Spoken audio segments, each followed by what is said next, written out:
Hey, I'm Shawn Kanungo. This is another episode of Dangerous Ideas. We break down concepts and frameworks that will change your life. Hey everyone, my name is Shawn Kanungo. This is another episode of Dangerous Ideas, and I'm really excited that you're here. And I'm not gonna lie to you, we took a little bit of a break, okay? We took a little break because, to be honest with you, I was traveling, okay? I've been traveling for weeks, and I just haven't been able to come into the inside the studio and shoot up. And that's the beautiful thing about this pod is that I really want to do this in studio.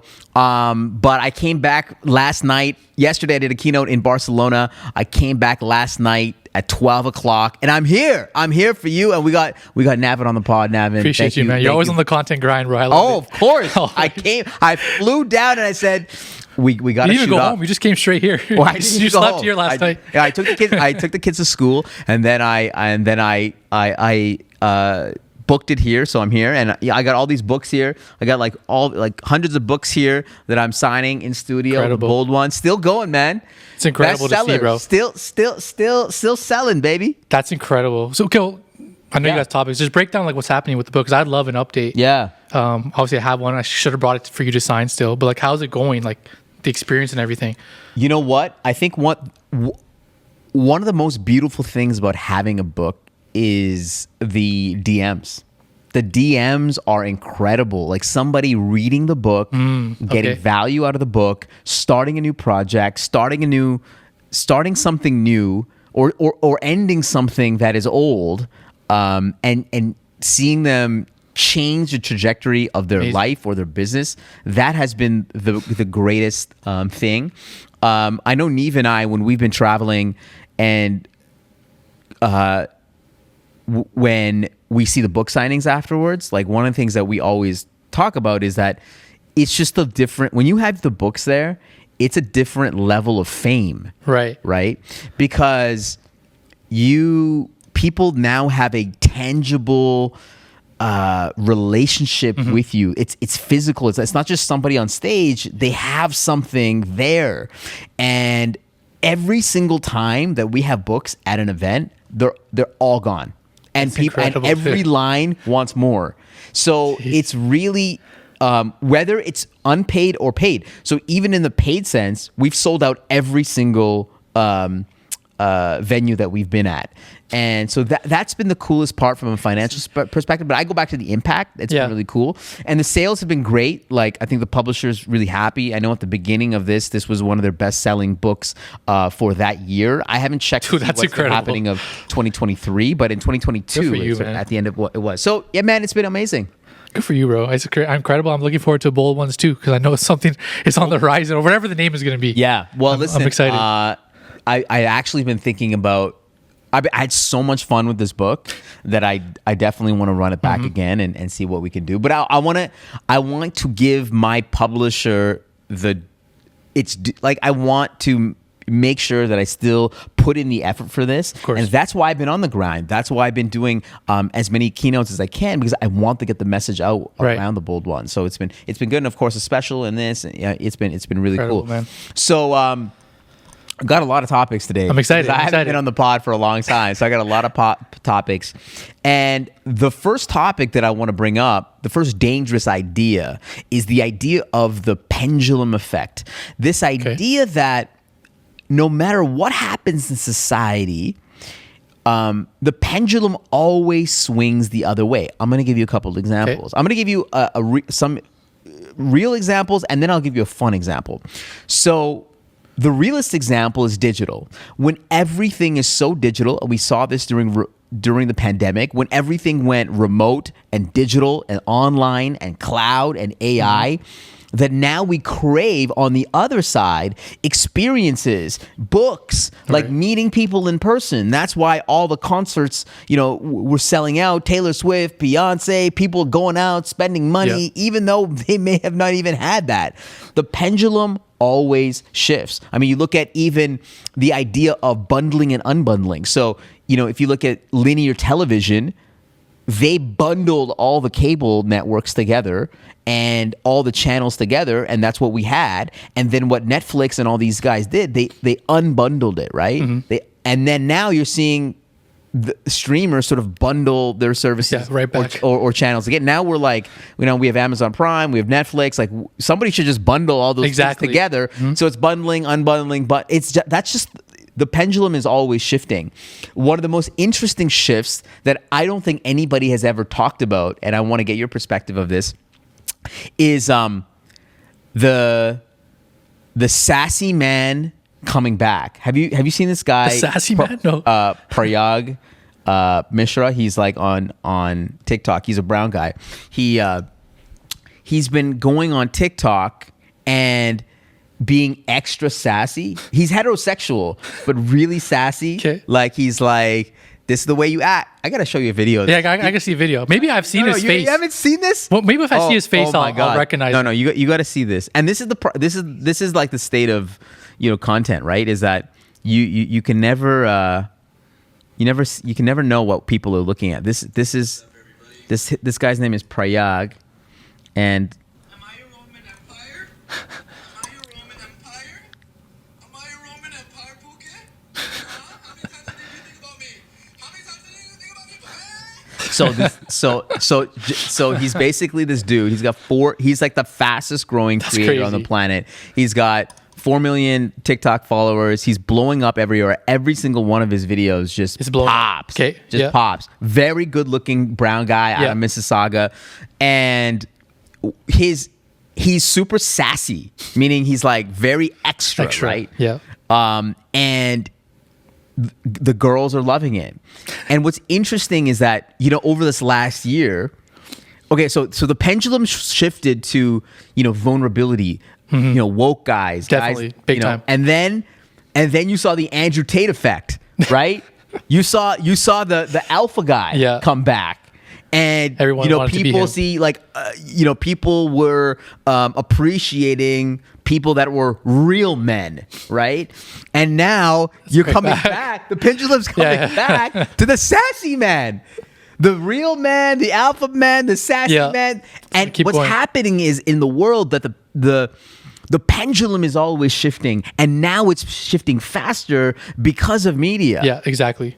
So, first of all, I want to get your take on the pendulum effect, and then the Sassy Man effect, the Sassy Man Revolution. I'm calling it here the Sassy Man Revolution. I like that. First of all, I always love that you have new concepts that I've never heard about. I mean, that's why we come on the show, I guess.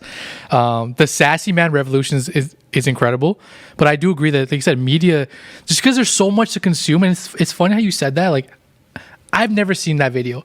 But I think that's what makes it so amazing. Is like our feeds are so different, so we're consuming so much different things.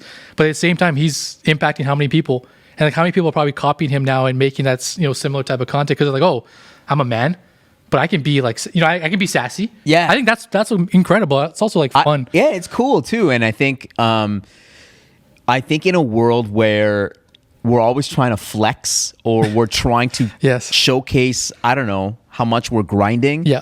Being a sassy man is actually showcasing your vulnerability, how fun you are, how you're just being yourself, and you're being fun. Yeah, I think, and that's it's funny because like that's rare, but now I'm not nervous, but I'm curious to see in the next month, will I start seeing more of these guys, and will I soon find someone just like him, maybe you haven't seen before? Yeah. Because when the Tate stuff happened, I feel like I did see that shift. Like people were like talking with their voice more, like standing up more. It's like just one guy caused that. People were shaving their heads to be like him. Yep. It was incredible. You know what? It's like even all this other stuff like Goggins, I think has had a huge impact. This shift, even the conversation shifting to, being able to do hard things and what does it mean to be a man? Even a lot of the stuff that Jordan Peterson talks about. So there's been a big shift, cultural shift when it comes to, being a man. Yeah.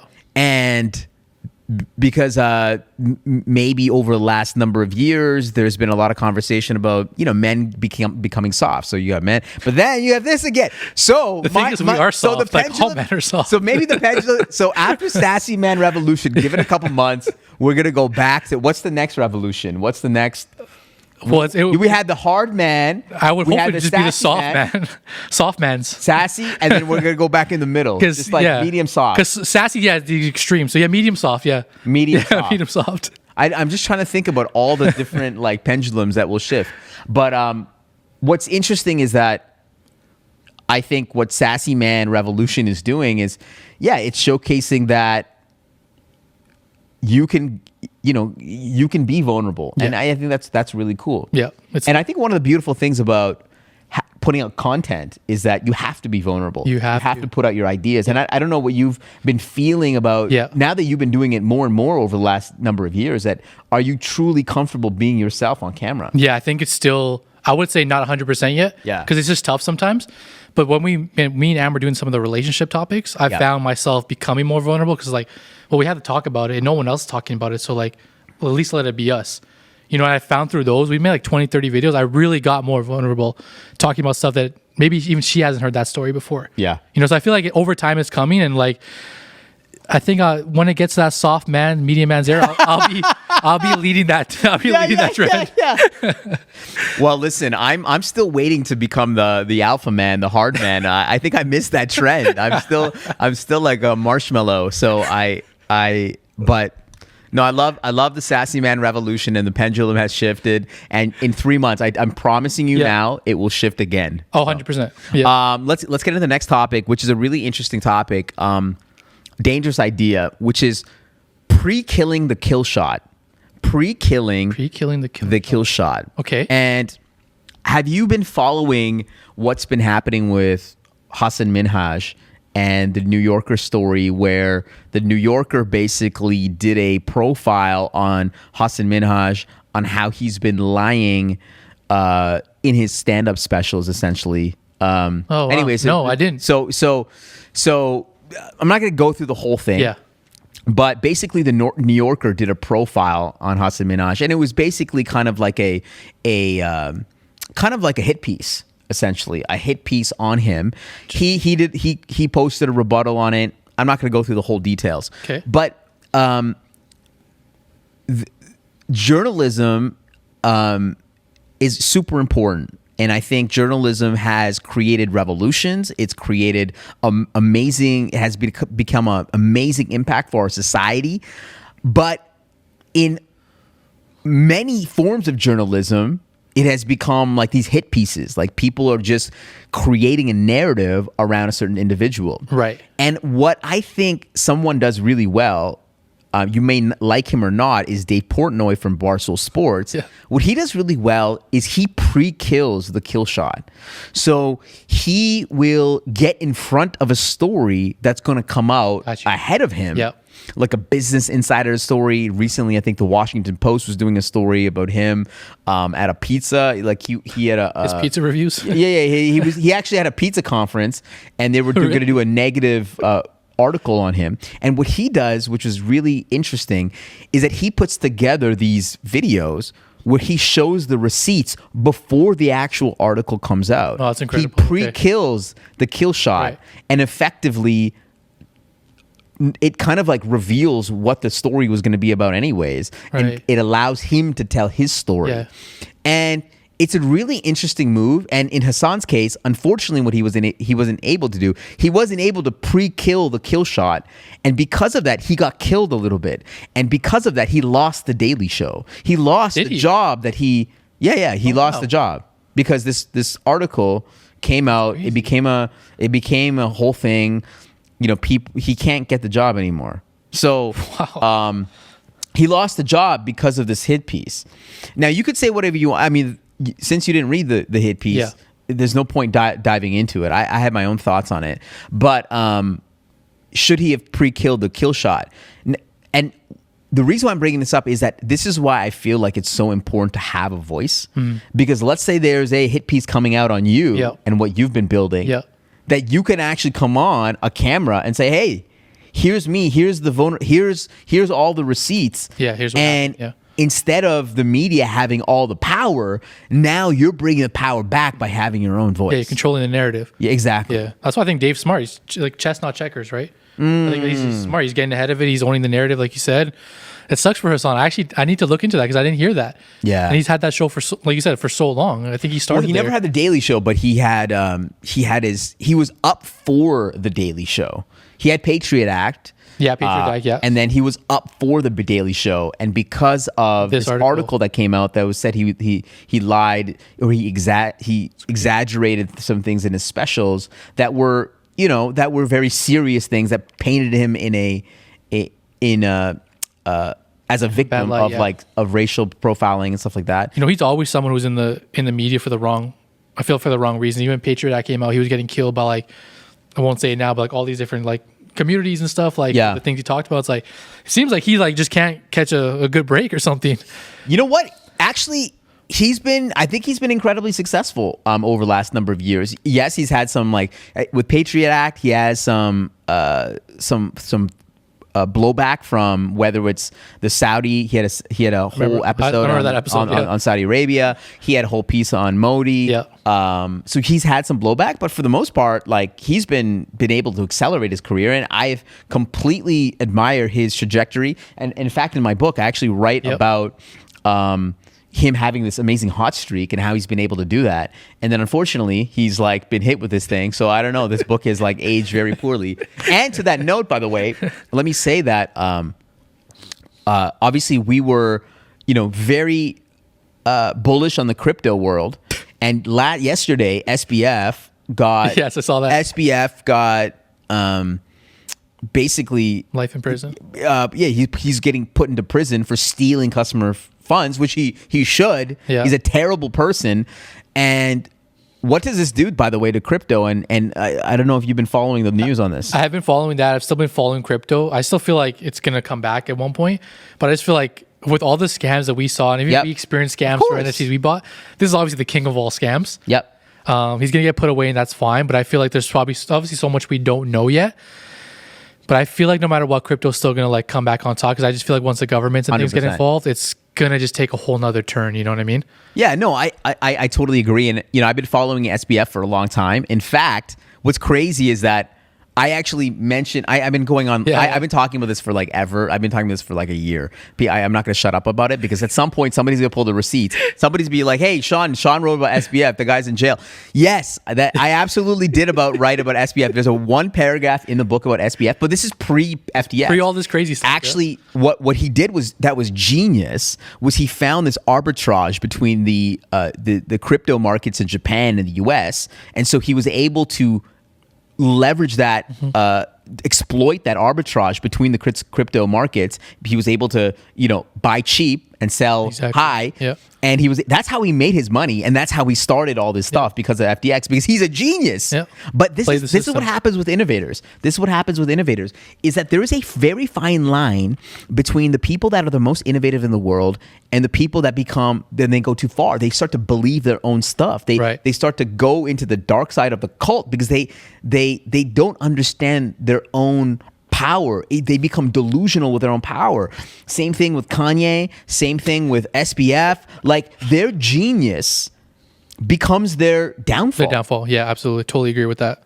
So it's and I believe the difference between Elon Musk and Steve Jobs is that somebody probably checked them at some point. Right. And you can see even Elon jumping the shark, where a lot of people don't agree with Elon, or they don't Elon is an evil character now. Right.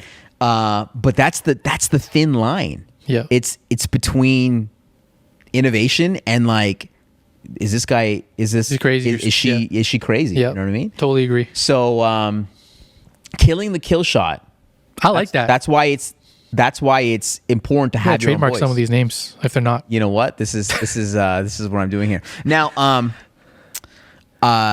one of the things that I find really interesting is, and you're really good at this, is the dangerous idea is, it's not even a dangerous idea, but it's being super cognizant of where the attention is and building experiments in that new medium of attention. I'll give you an example of this.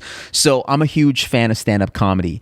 And if you actually look through the digital age of stand-up comedy, every single innovator in that space exploited, or the medium helped find them, and that's how they were able to become relevant. Let me give you a couple of examples. So Dane Cook, when MySpace came out, the OG, he he promoted the hell on MySpace, and he was able to blow up through MySpace. When Napster and all its clothes came out, LimeWire, Russell Peters' specials got proliferated on Napster, and people around the world now discovered Russell Peters because of Napster. Yeah. If you look at just social media in general, or email, that's how Kevin Hart blew up. If you look at YouTube, Bill Burr, he had a crazy rant, a Philadelphia rant that went crazy on YouTube. Bill Kreischer, super popular comedian, one of his stories, the Russian mafia story, blew up on Facebook. Joe Coy and Amy Wong, they were relatively unknown. Their specials went crazy on Netflix, and they're now household names. You look at, even in this era, Andrew Schultz, with his crowd work clips and podcasting, a new medium blew up.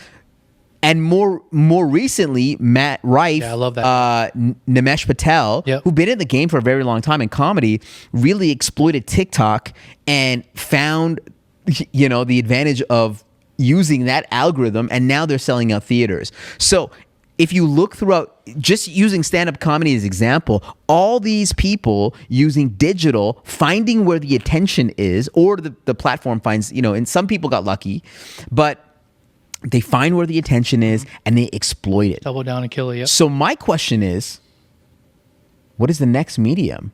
What is the next medium that a content creator can exploit in order to blow up? Like, is YouTube... like Twitter, YouTube, TikTok, are these all saturated? Podcasts, is it all saturated? Might be LinkedIn next, to be honest. Whoa! Or there might be a new LinkedIn. platform. There might be a new platform coming out. The people are always working on things, but I follow Matt Rife. I'm going to his show. I'm actually a huge fan of him. Yeah. And his story's crazy. He started on Wild 'N Out, the Nick Cannon show. And he started blowing up. I follow him from the day one of TikTok. You start seeing him just blowing up. His content started getting better, but his crowd work's incredible. Yeah. Well, and the advantage is that Matt Rife is, he's been in the game for a very long time. Yes. Like, he's been a comedian for like a decade, right? People don't know that. Right. They just see him on TikTok, but he's seasoned. He's good. Yeah. He's really good. But that's a good question. But I feel like, LinkedIn might be a little bit untapped. Wow. You know why? I'm starting to see people, I'm sure you're on your pathway to do this, or maybe you have it already. Like, they're starting to pick top creators and give them certain perks and more viewership. One of my friends just got one in LA. He's like, now, I'm a top creator. I get paid by LinkedIn now. They put a badge in my profile and all this, and they boost my content. Wow. And it's interesting because, obviously LinkedIn is still like a very, I go on LinkedIn every day. I don't know if you do or some people don't, but I go there just to see what everyone's doing. So I think that's an untapped market. Well, let me tell you about my story with LinkedIn. I believe that I have one of the best engaged LinkedIns on the planet. On the planet, okay? And the reason why that is because I have never exploited that channel. I've always given a lot of high quality content. And I always knew that my videos should be on LinkedIn. In fact, I used to email LinkedIn like every month, like 10 years ago. I'm like, when are you getting native video? I'm like, when are you getting native video? And the second that native video came out, I immediately started posting video on there. And I've been posting native video on native video means that it's not like I'm not linking to YouTube. Yeah. I'm not linking to another source, Facebook or anything. I'm actually putting the video organically into LinkedIn. I've been doing that playbook for the last, I want to say 6 years. And I've been posting every week for 6 years. Sometimes I'll miss a week, but for the most part, every week for 6 years. And it's changed my life. And even I'm getting brand deals. We just posted something. Which looks sick, by the way, the hanger stuff. Yeah, the hanger stuff. That's a brand deal with SAP Concur. And they wanted me to post it on LinkedIn because that's where the audience is, the business audience is. So I totally respect the platform. And to me, my views on LinkedIn, I treat one view on LinkedIn as 10,000 views on TikTok, as 5,000 views on YouTube, on 7,000 views on Instagram, because a LinkedIn view is the most valuable view in the world. Why? Because the people that are on LinkedIn have money. They're in business. They're real people. They're looking at a professional network. Yeah. And they're not doing it for some of them are looking at LinkedIn for entertainment. I mean, it is a platform that you look for entertainment, but for the most part, it's at a high quality audience. Yeah. So that's why it's a really high, quality view. And I'm not just gassing it up because I'm posting on. Yeah, no, of course not. It's true. On LinkedIn, but it is a super valuable platform. Yeah, I totally agree. I like how you're not like watering it down, but like, just like you said, you're not promoting anything. It's just like you're just putting the content out and that's it. And I started finding like I've been putting out more content, but it's not video content, just like text and stuff. And it's starting to do really well. I'm getting more connections, more people are reaching out. And I only started tapping LinkedIn as of this year. So I actually wish I had started earlier. Yeah. So that's why I'm now learning and starting to see the power. So let me give you the tip. Let me give you some tricks. Please. As the OG LinkedIn creator, video creator. And by the way, what I'm super excited about is that LinkedIn becomes TikTok in a way where the algorithm will sort of feed you in terms of what's interesting or whatever. Let me give you the tips for LinkedIn. Number one, you have to understand the psychology of somebody on LinkedIn. Somebody that is watching something on LinkedIn, it's a very different behavior than Twitter or Facebook or Instagram or TikTok. It's a very different behavior. You see, LinkedIn is a giant social signaling experiment. If you think about it, the basis of LinkedIn is actually a signaling exercise. When you go on someone's profile, it's their job history, it's their bio. Everyone is peacocking on LinkedIn, right? So it's a very high status sort of platform. And so any content that is posted on LinkedIn, as a creator, you have to be cognizant to say, other people will see that I liked or comment on this, right? Yep. So in a professional setting, if you are liking or commenting on a video, you have to assume that other people are going to see that too, right? So the reason why I love posting high quality content that looks good and feels good is because when they comment or they share one of my posts, they are signaling to their network, I fuck with this. Yeah. And they are associating themselves with my content. Do you know what I mean? Yeah, totally. The psychology around that? Yeah. It's different than TikTok where you can like and comment. Nobody can see that stuff. It's just gone, On Instagram, not really. You can't. There's no feed like that, right? But on LinkedIn, you can see what people are commenting and liking, and that is important because somebody's not going to they're not going to like something that's, oh, I'm eating my breakfast. They're not going to like that because they want to signal to their network, this is what I'm interested in. Yeah, and you should be too. No, I get that. That's actually a really good point about LinkedIn. It's just like seeing what someone else liked or commented or shared. Because every day I see that. That's probably the only tip you need, maybe. Yeah, that's the only tip you need. Yeah, and that's why you will see like really interesting pieces of content that may not get the views or the comments because people don't want to show other people that they like or they like or comment on. You know what I mean? Yeah. That's also an interesting part. The psychology of that is interesting as well. Yeah. So that's why I love posting my videos on there because A, it's high quality. A, it's probably in front of an audience. So there's already authority there. Mm-hmm. I'm usually on a stage somewhere. But then also, here's another, I'm going down a rabbit hole on this. So like, I'll give you another psychological experiment that I knew that would work well. So I had another brand deal with Walmart. And when I was working with Walmart, I told them I need to wear the vest in these videos. Yeah. I need to wear the Walmart vest for these videos because you see on LinkedIn, in a very high status environment that LinkedIn is, by posting a video where, I'm not going to say wearing a vest is low status, but like people know me on LinkedIn for having status. Right. So when I appear in a video in a Walmart outfit, it actually, it's a shock. And actually wearing a Walmart vest in a high status environment is actually the most high status thing that you could do. Do you know what I mean? I like that, because you're not you're not flexing. Yeah, right. not at all. Actually, putting on the vest is like, it's like, to give you an example, it's like Kim Kardashian showing up to the Met with sweats on. Yeah. It's actually a high status move because you're like, oh man, Yeah. you already know she's high status Yeah. and she's coming to the Met with Sweats. what? Anyways, I'm like just it. fascinated in the status. That's the most dangerous. That's the most dangerous idea. So, but by the way, to that point, one of the dangerous ideas that I have that's kind of related to this is the value of outlandish theatrics.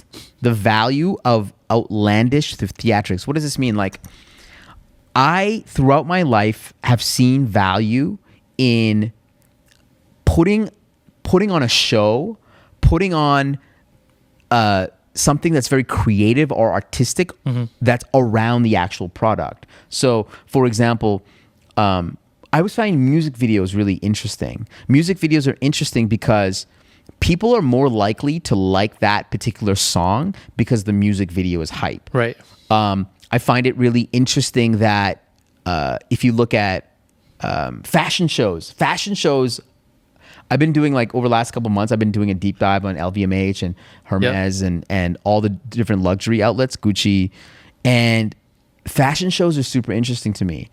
They don't sell the product. They usually don't sell the products that are on the runway. Right. But it's just this crazy show that shows off their creativity and their, these A flex. it's incredible. If you look at the WWE and how they do these, like, massive entrances, I'm really fascinated by it.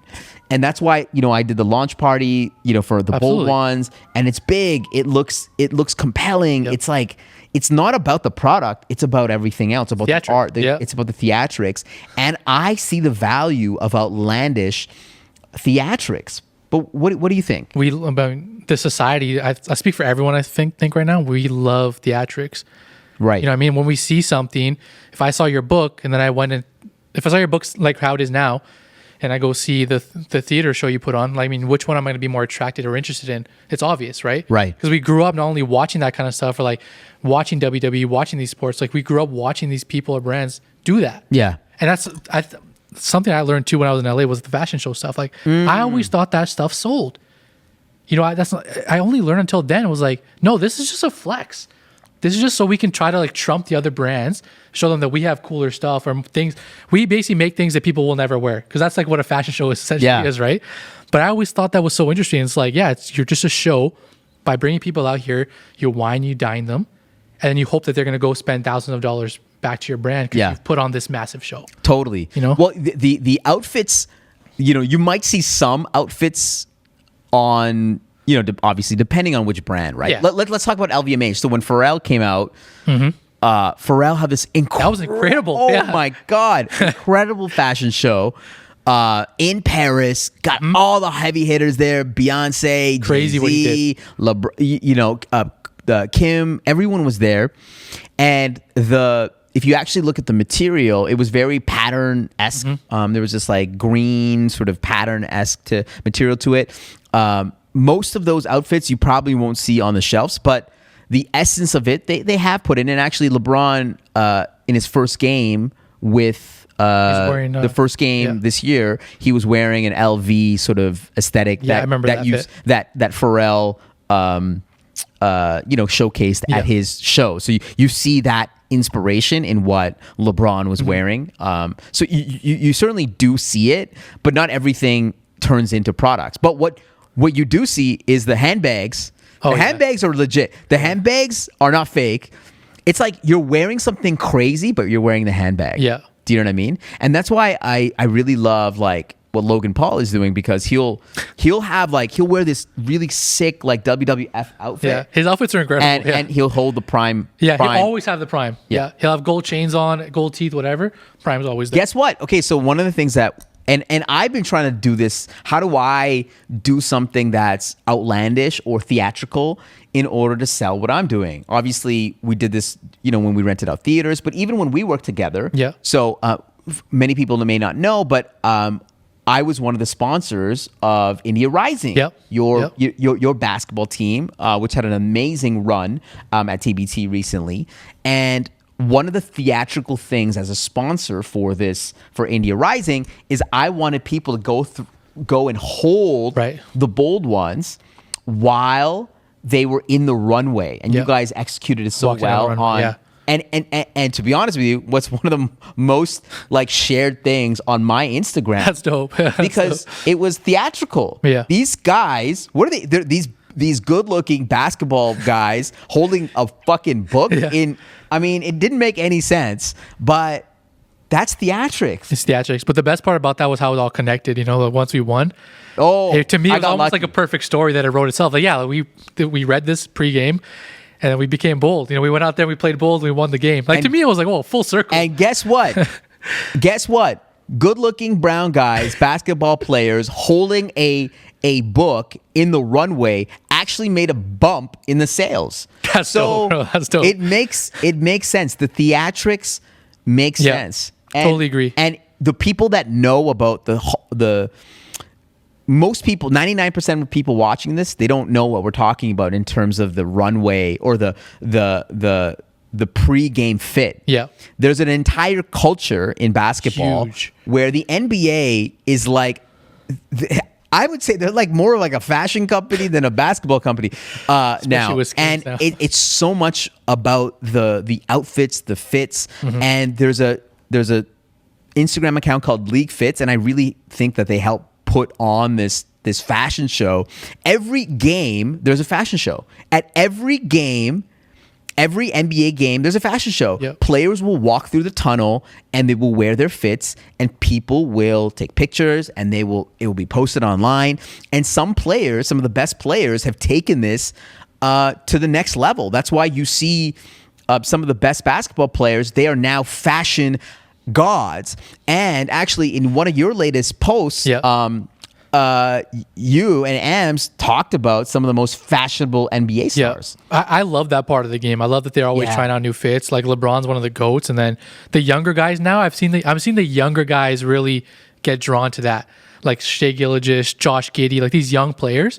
They're pulling, and Devin Booker, like they're pulling up in some like sick fits. Yeah. But Russ is still like the undefeated Russell Westbrook, because some of his fits have been like wild. You know, obviously, and this is a really subjective space, which is around NBA fashion, fits. Yeah. And I know we're kind of going off like off topic here, but right now, and I think I was going back and forth with somebody in your comment section. By the way, can you shout out your guys' new channel on this? I appreciate it. Yeah, me and Am started a new show called Married to the Game. It's basically a South Asian couple talking about sports. So it's going to be a lot of fun. Let me tell you, that is the greatest name ever. Yeah, I'm really happy with the name, to be honest. Married to the Game. You gotta put some sort of we got some stuff coming though. Legal stuff on that.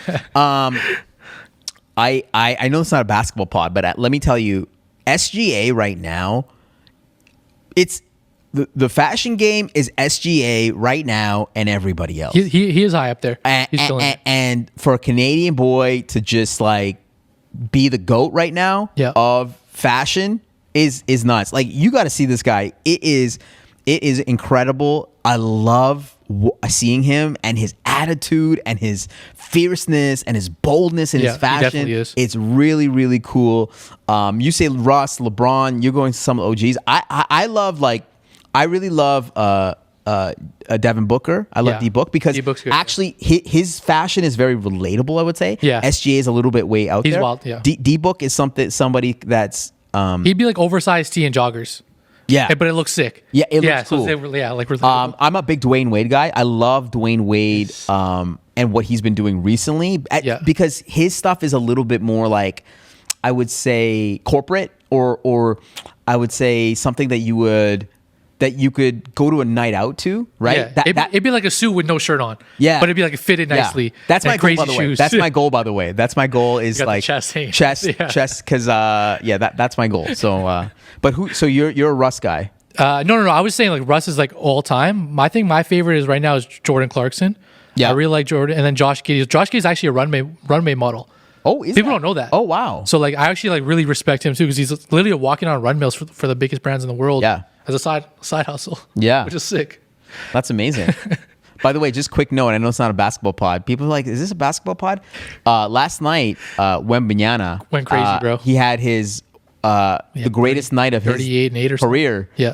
Did he have 38 or 35? Something like that. He had high 30s against KD and the Suns. Beat them twice already. Yeah. Like, I mean, I watched the highlights like 4 times just to see he's him. good. He's man. a freak. All I can hope for and pray that he stays healthy.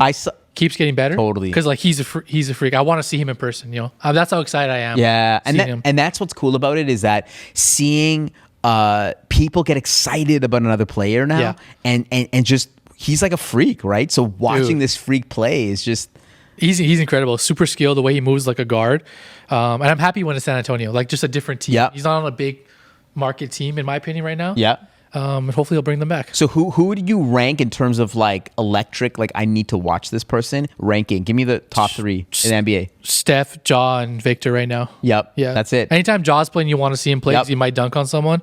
And Steph is Steph. So I would put Steph. I love Steph. Yeah. I love watching him cook. Steph.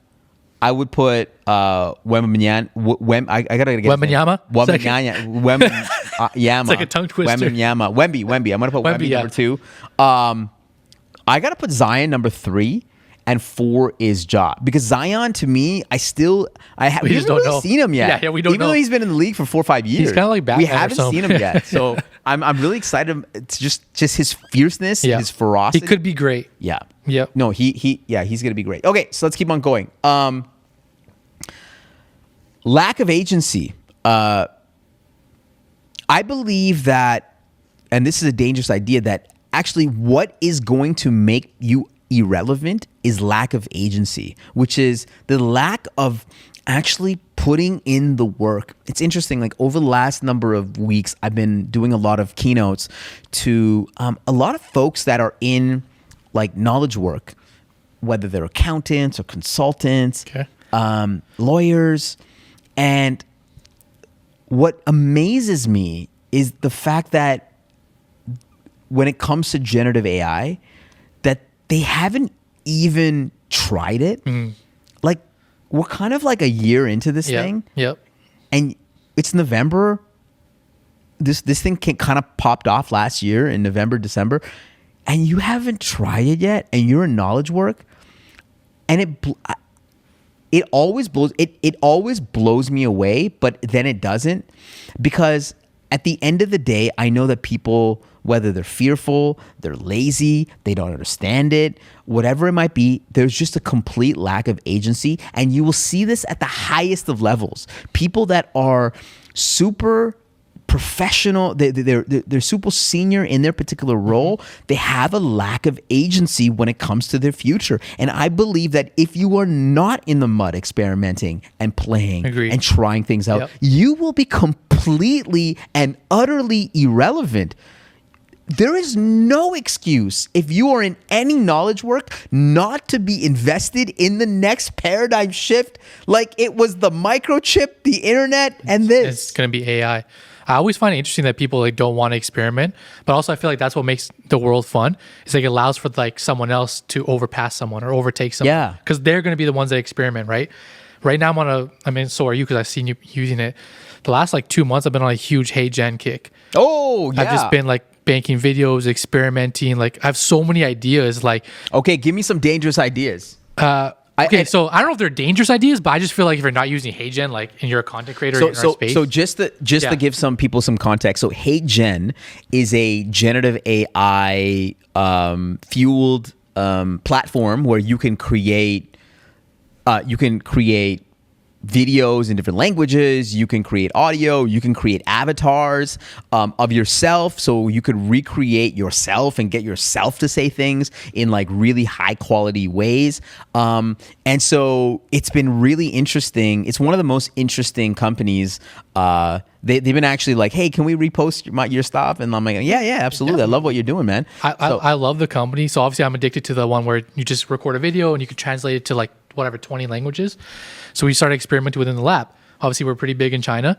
So, but I want to test because I don't know Spanish. Like I don't know Hindi that well. I'm still learning even Mandarin.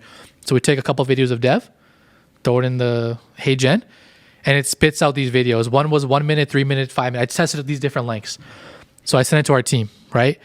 And they're like blown away. They're like, this is literally 90% accurate. The only thing that's missing is like slang or mannerisms like are thrown up. Like they're like, yo, this is 90% accurate right now. We can post this. Wow. So in my mind, I'm just like, So you guys posted this in what, like WeChat or like? Douyin, Weibo, okay. which is like Instagram, TikTok. Basically what it's doing is accelerating again, right? It gives me an idea of like, we're having an issue right now where we don't have enough content going on in China. But also, not only does this solve that, it solves the fact that instead of subtitles, it's literally sounds just like Dev. Like that's what blew me away. Yeah, it's deep like his voice, and it's 90% accurate. I'm like, this is good enough. Let's put it out. So now we're like creating this bank of all the videos, all the training videos, and we're repurposing them as devs Genius. in Mandarin. Yeah, I think the ability to garner a different audience is huge. I've been thinking about this too a lot just for my content and being able to put this out in different languages, in Spanish and Hindi.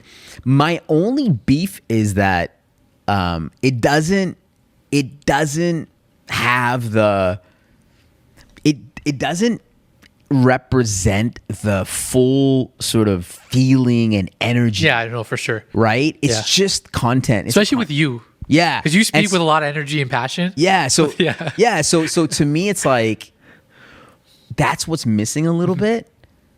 Hey Gen 2.0. I'm sure they'll have. Yeah, just have that.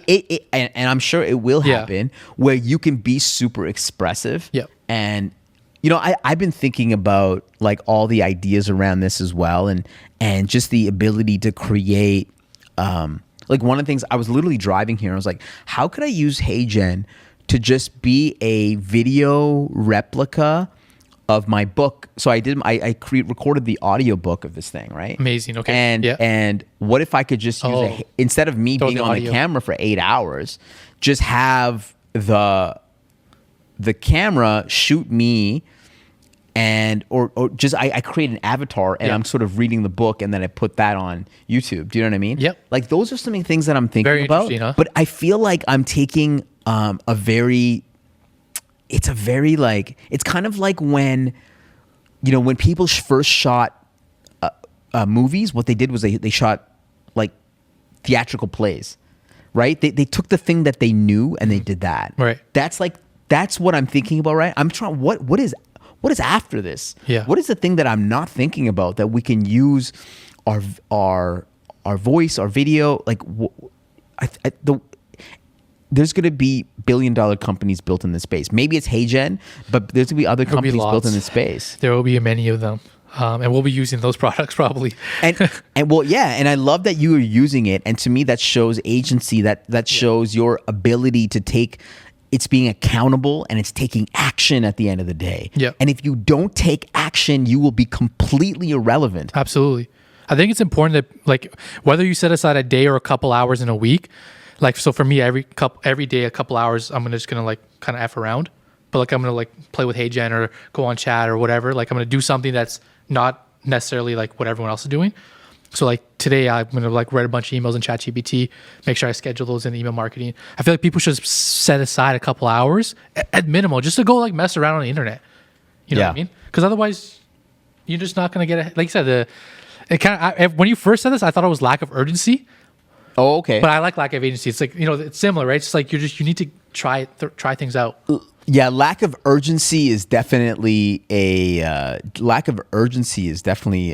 dangerous idea, but it's just that out of anything it's just lack of agency. Like if you're not going to take action, you are going to be irrelevant. Yep. Like you could listen to things all day long. You could just watch YouTube all day long. You can scroll through Twitter all day long. But if you're not doing anything, you are going to be irrelevant. Totally agree. I don't want to get off topic, but just quick, did you see the guy who's going viral on TikTok for using AI for his interviews with top 500 companies? No, okay.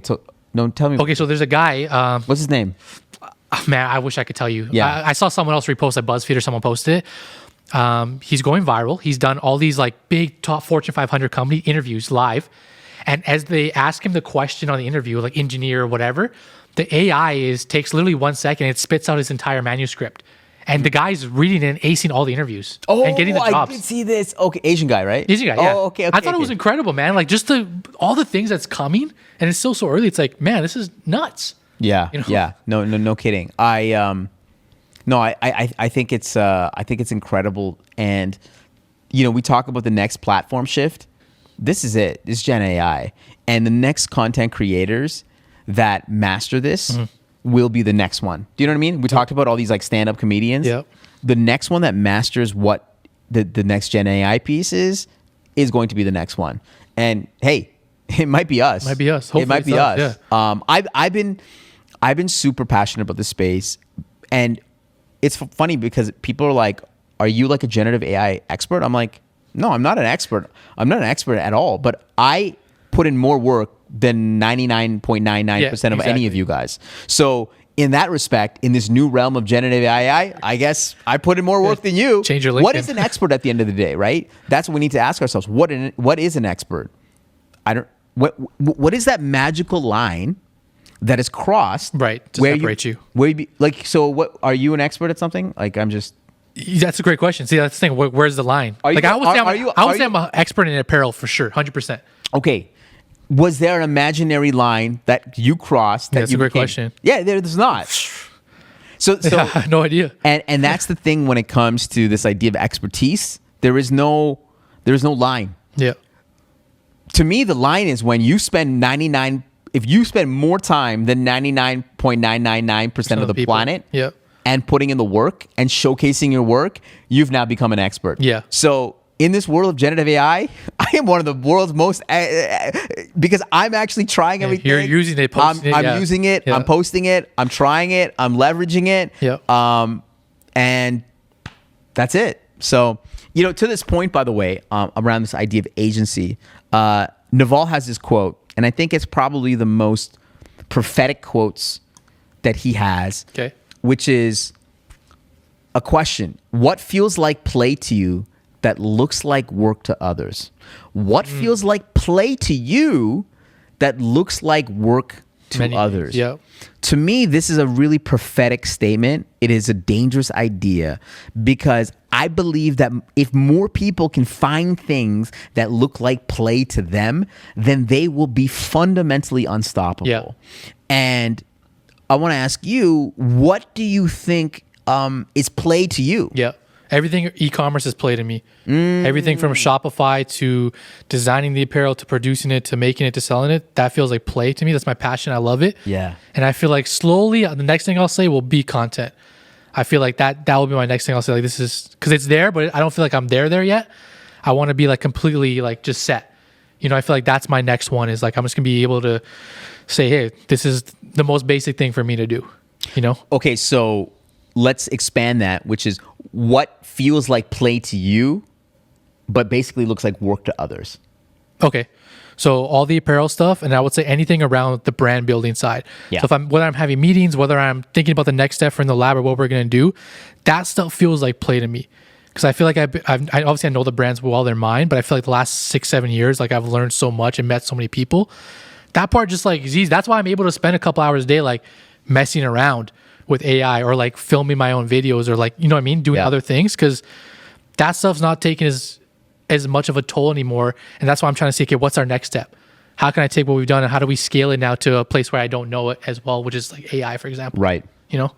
I totally thought that content would be play to you because I feel like it's almost that there. would be a drain for other people, definitely. Yeah, I definitely think Hambika does have a superpower. She's like, I could be having the worst day or like just be mad or not talking to anyone, and then when the camera turns on, like I could become a different person. Yeah. I do feel like that's a superpower, but I just feel like I haven't mastered it yet. I feel like I'm still like not an expert yet for whatever reason. Yeah. But I feel like it's coming. I love it. Well, for me, I think it's I've been super lucky throughout my career that especially when I got into management consulting, to me that felt like play. Just the ability to like come up with strategies, work with clients, like that always felt like play.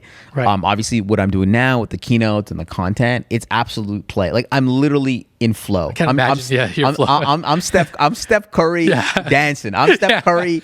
I'm Steph Curry in flow. And the more that I want to do is when I'm in flow is I want to experiment more. I want to try more things. I want to take more shots, right? Because I'm absolutely in the world of play, and And I know this would drain people. I know that coming off a plane, like going to Barcelona for like a day and then coming back and flying for 20 hours on a plane and then coming back and doing this, like they would be done for a week. Yeah. Right. But to me, it's like, that's play, right? The travel to me is that's also part of the play. It's like, I understand that this is what is required to showcase what I do best in the world. Totally agree. And so it's that's why you're unbeatable in that space, man. No one's catching you in this space that you're in. Listen, we have like so much fun, and it's been amazing. Even just content to me is play. That's why I love it. That's why I'm like, we're here in the studio. That's why would like, to me, I just want to spend the rest of my life doing this because it can impact people, and it's play to me, and I'm good at it. So it's like, I just want to continue doing this. That's what I unlocked with Amp in this show was like, because obviously I'm, like I said, I love doing content stuff, but I was like, can you be the same? And like I said, like she's getting more passionate. Yeah. She's actually excited. She's doing her own ideas. She's filming her own videos. And the unlock for me was like, oh man, like we can really do this for like the next 5 to 10 years and build like maybe like an empire on like a show. Yeah. Like that's amazing. Love it. I love it. No, I married to the game. Okay. Married to the game. Check it out. I'm gonna get you in deep on that. So the last piece is really around, it's a dangerous idea that we've been talking about for the last number of episodes, but I'm going to bring it back today because there's a super viral video that went kind of crazy over the last just this last week. Okay. And the dangerous idea is essentially the fact that are we coddling society? I've talked about this many, many times, especially with young people. Have we coddled them? Recently, there's a video that came out. I don't know if you saw it on Twitter. It's a young woman.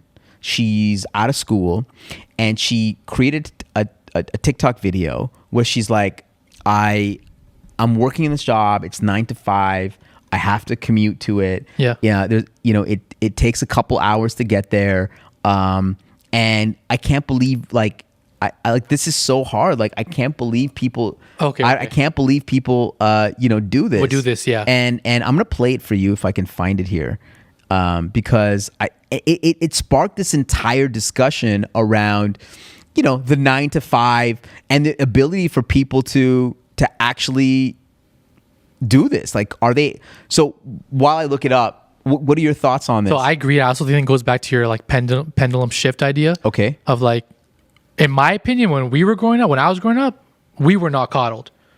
Like it's very different. Like we were beat, we were yelled at. Like, it was just a different society. And I feel like now, with like you said, going back to like coddle, I feel like it is the complete shift and opposite, where it's like, even our parents were saying the other day, just like, when you guys were like babies, like, we didn't have a car seat. Yeah. And I was just like, wait, you guys didn't have a car seat? Like, how was I sitting? They're like, you just like, you're in there, you're just sitting there, or like we were holding you. I'm like, man, just go back and think of all the things that have changed in the last few years. Like, I agree with this statement, basically. Yeah, well, we need a car seat though. Yeah, it's, okay, it's crazy to think about. This is the video. Okay, I'm gonna show it to you. Okay. So this is the viral Twitter video. This is the viral video. I can already imagine this, and I can already imagine the comments just like probably ripping her apart. So dramatic. Okay. I know I'm probably being so dramatic and annoying, but this is my first job, like my first 9 to 5 job. You can't see it, but I'll... And I'm in person, and I'm commuting in the city, and it takes me fucking forever to get there. There's no way I'm gonna be able to afford living in the city right now, so that's off the table. Like, fucking duh! If I was able to walk to work, it'd be fine, but I'm not. So it literally takes me, like, I leave here, like, I get on the train at 7:30, and I don't get home till, like, 6:15 earliest, and then, like, I don't have time to do anything. I want to shower, eat my dinner, and go to sleep. I don't have time or energy to cook my dinner either. Like, I don't have energy to work out. Like, that's out the window. Like, I'm so upset. Oh my God. Nothing to do with my job at all, but just like the 9 to 5 schedule in general is crazy. Being in the office 9 to 5, like if it was remote, you get off at 5 and you're home and everything's fine. But like, I'm not home. It takes me long to get home, and like basically a long rant. So let me summarize. Okay. She is going off of this 9 to 5 culture that you have to wake up 7:30, you have to commute to work, you have to be in the office at 9, you leave at 5, then you commute back for work, you'll get back at 6:30, and then you only have a couple hours to eat, work out. I don't know what you got to do. So of course the world is roasting her because I'm like, this is like that. This is what everyone has been doing for years, right? Even worse, right? And I mean, imagine you're in management consulting or iBanking or like the hours are crazy, right? Brutal. Startup, like the hours are crazy. 9 to 5 is like, that's like a government job. So to me, and some government jobs are way more intense, and people take it really seriously. But she's going off around this culture, this 9 to 5 culture, and she can't handle it. Yeah. Right. And I get why people are roasting her, because that's life. Like you didn't figure this out. Like, yeah, you got to commute, you got to get to work, things, right? That's been my entire life. But then I also see the other flip side, which is like, yeah, maybe this is kind of stupid that we've worked all day and then we don't have time for ourselves. Maybe there is something to that as well. So I see both sides to it, but what's your take on it? Well, I just want to say, like, I'm not afraid to say that our society's soft. Like, we are generally soft, way softer. Sassy Man is coming back. Sassy Man's coming back. Sassy Man and Woman, I guess, is there. It's just like, the other flip side is like, I always feel like you control your own destiny. So it's like, it's fine for you to rant and stuff, but like at the end of the day, like, you took that job, you probably applied for it, you're going there every day. If you don't like it, just change it. Or, you know what I mean? There's other opportunities, other things you can do. No. Unfortunately, this is the bare minimum. This is there is no opportunities outside of this. There is absolutely no opportunities outside of this. This is it. That's what's crazy to me too. This is the bare minimum of what you have to do, especially when you're young in your career. This is the bare minimum. Going to a job from 9 to 5, no, that's the bare minimum. It's too much. It's too much for them. And I just think about like the things we've done in our lives, or our parents have done. Like, it's so light. Like, that's such light work. It is light work. I do have to provide context because I did fall, I've been looking up the story. I want to give her side of the story, which is like, the context is that, so much of her university and high school may have been remote because, she spent like 3-4 years during COVID. She didn't have to commute anywhere. Got used to it. Like, being able to get outside and have to commute and then come back, like, you have no time. Imagine living a world where you were simply remote and then, like, that's your life. Yeah. Like, you have your life. It's more than work.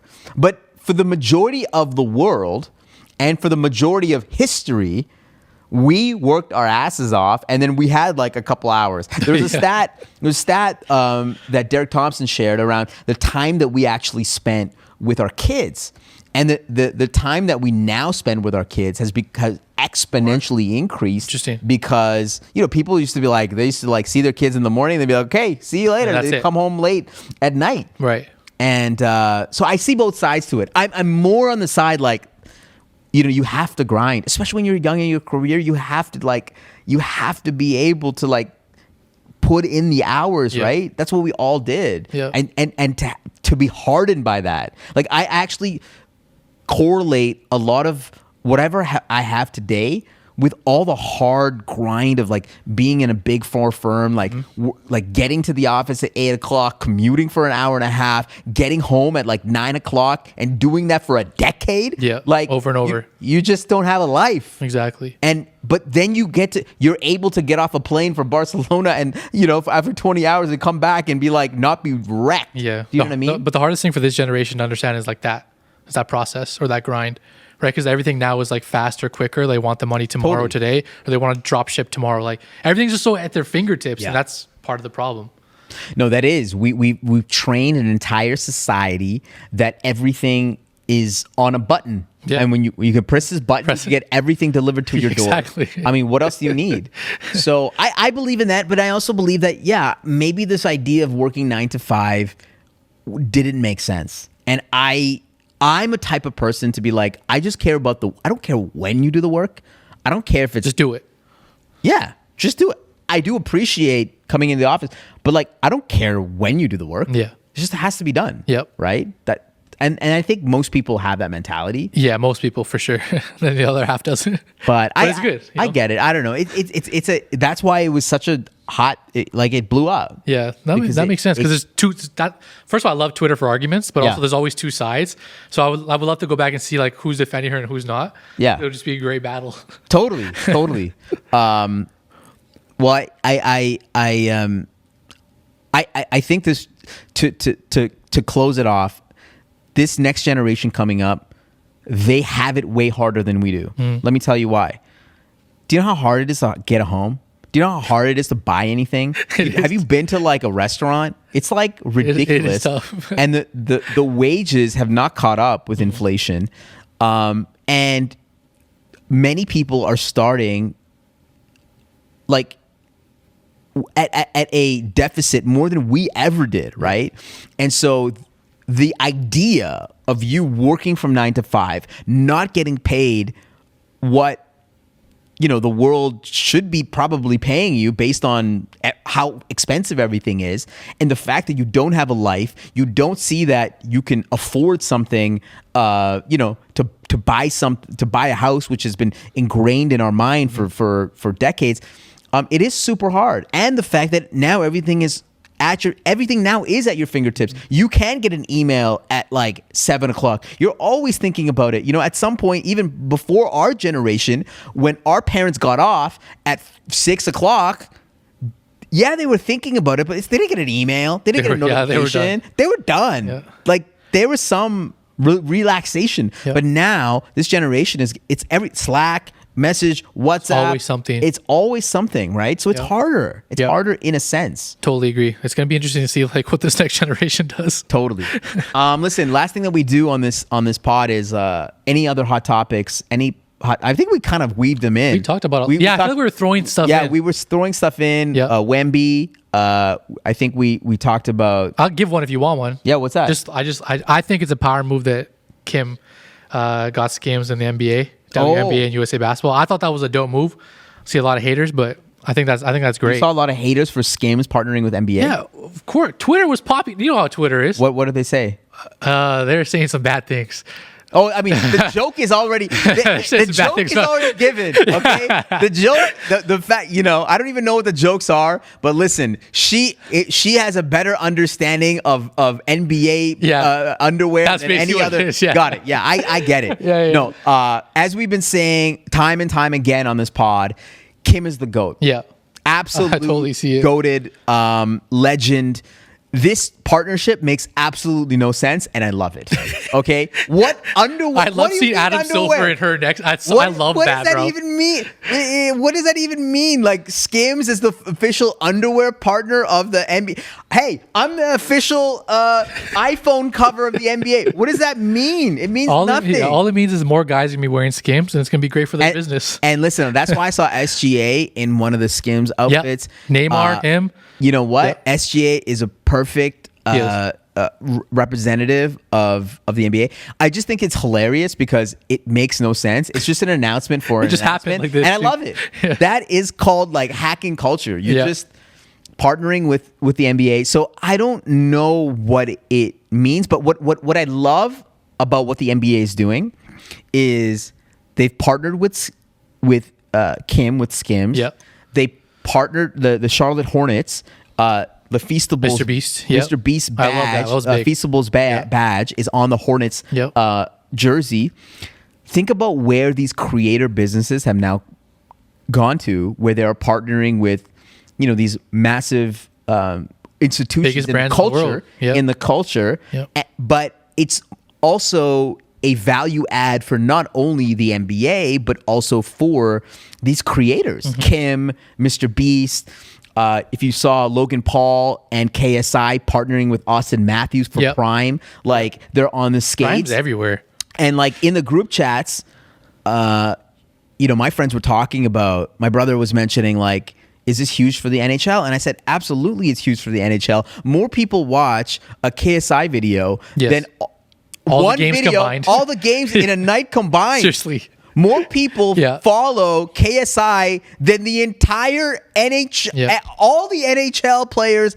Actually, if somebody can do a stat on Add them all up. add all the Instagram followers of all the NHL players. I'm actually curious.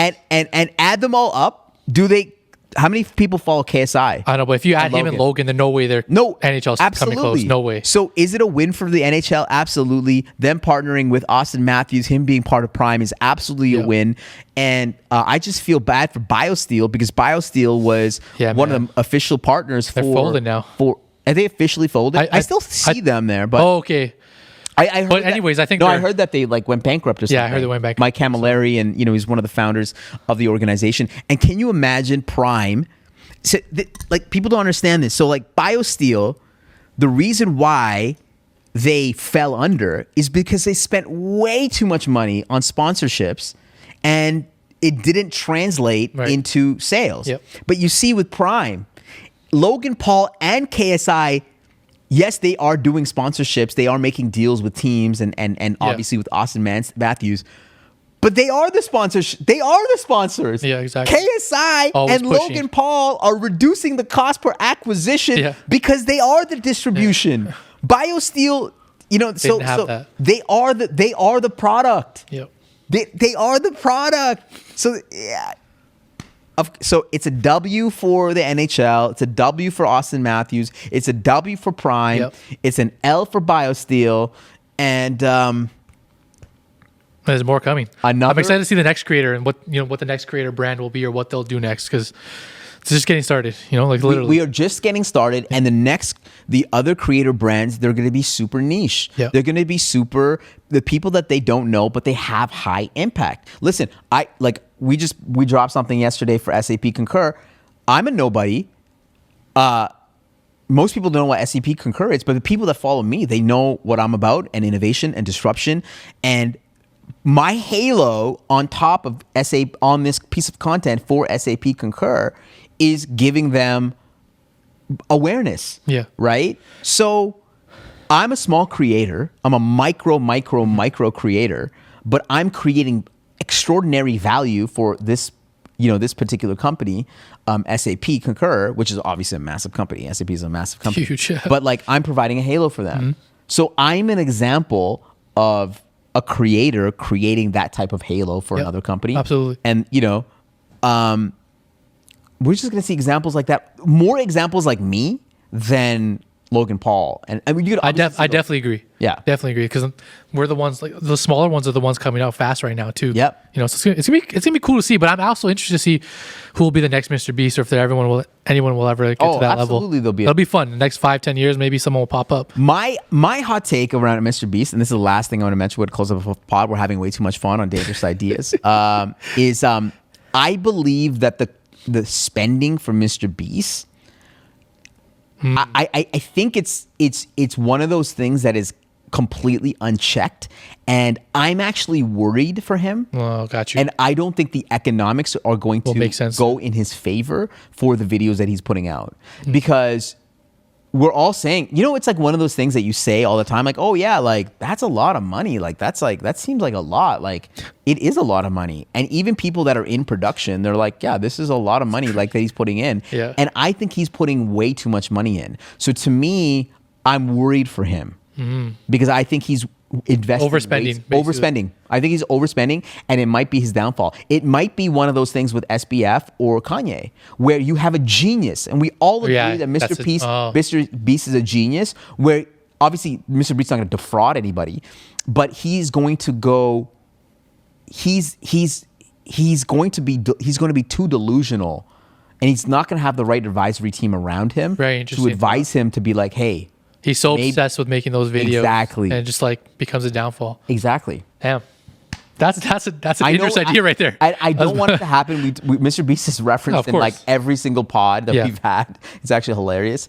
But I don't want this to happen. But this is what happens is that, sometimes you cross the line. So that's my worry for him. But listen, incredible episode of fun. Dangerous Ideas. We are back. We're going to be posting content every single week. We're going to be more consistent. The set is coming together. We're like 75% there, and we got things coming, cooking. Navin, I really appreciate you coming out. Always, brother. Rate, review, subscribe. We'll see you on the next one.